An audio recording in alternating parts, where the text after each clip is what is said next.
Rabbi David Wolpe, welcome to the ring.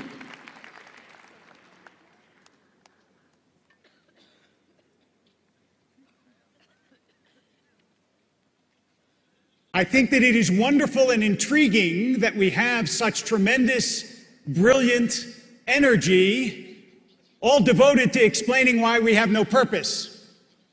And I want to present the possibility that we do, first of all, not only because this world, this universe, because remember, the question is not do you have a purpose, but does the universe have a purpose? Not only because this universe is balanced on a knife edge. There are all the cosmological constants, which if you changed even by a fraction, would plunge us into darkness forever.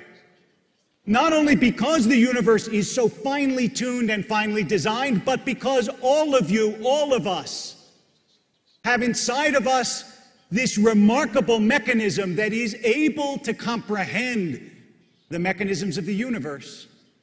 Because you can, with your mind, embrace that which is larger than you, than your life, than this world. Because your mind can actually discover the laws that operate the universe.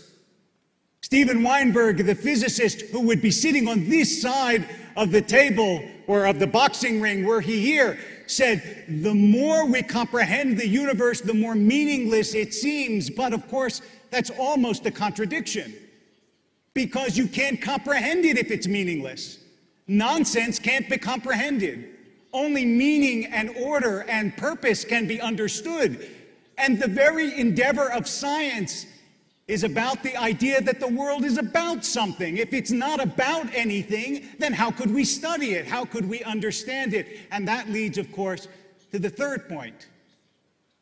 In addition to the fact that the world is fine-tuned, that we can understand it, it is that the world operates according to laws.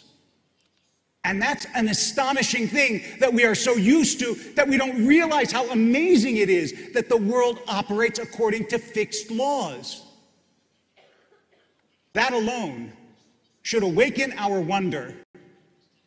And wonder is a critical part of what we have to understand about this debate. Yesterday, we heard an erudite, entertaining, and combative talk from Professor Dawkins that proved that religion does not work according to the canons of science.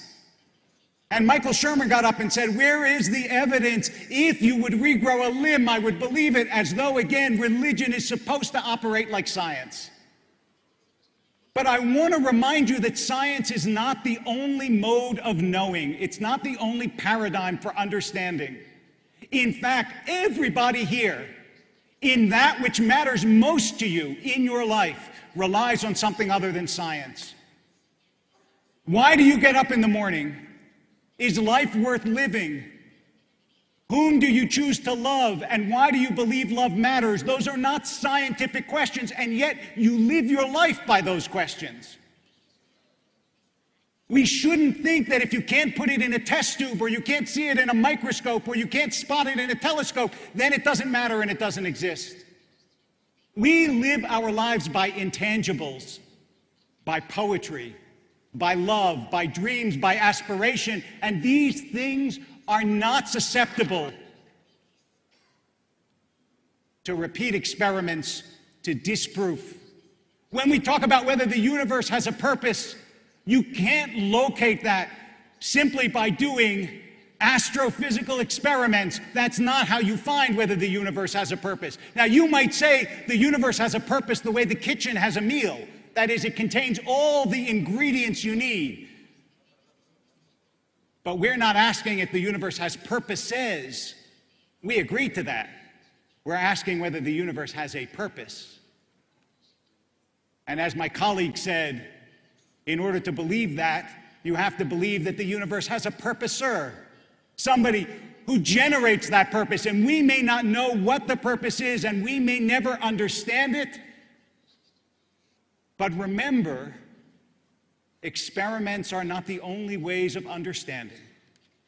And here, I want to take the motto of this conference, and I want to extend it a little bit and suggest to you that you consider it carefully. The motto of the conference is, don't believe everything you think. And I think that makes sense, because sometimes, just sometimes, about the central questions of life, you should believe what you believe. Thank you.